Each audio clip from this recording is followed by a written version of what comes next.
Ready, fellas? Shove off. Once they were kings. It happened at the St. John's Regatta in 1981. The record to beat was 9:13. Rowers for 8 decades had tried and failed. On that day, it was though fate said, it's time.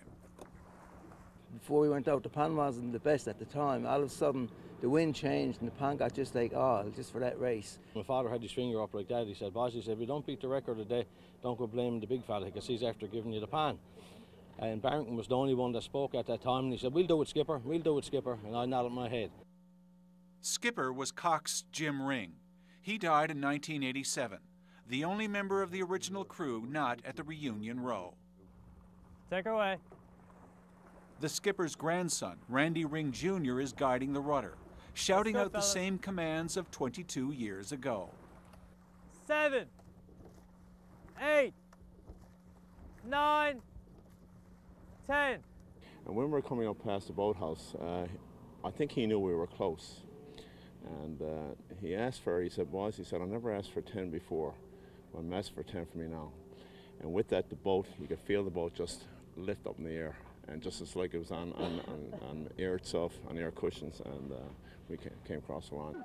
909, 910, 911, yes sir, 912, 24, the 913 and 4 is broken.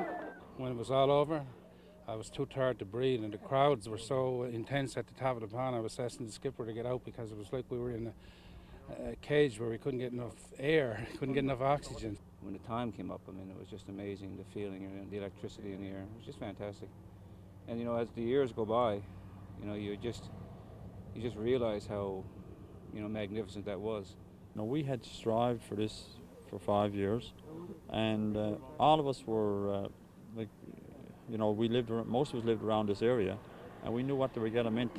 It meant, you know, to us and our families, and everybody had grown up with the regatta, and you know, we were just very satisfied that we had done that thing. I don't want to kill anyone. It's the stuff of movies, and Randy Ring Jr. is going to make one. It just means a lot to me, I guess, and the family itself. I know it definitely means a lot to my grandfather that I'm doing the film also, right? So he's smiling, that's for sure, definitely. The Smith-Stockley crew of 1981. They won one for the skipper and made themselves legends.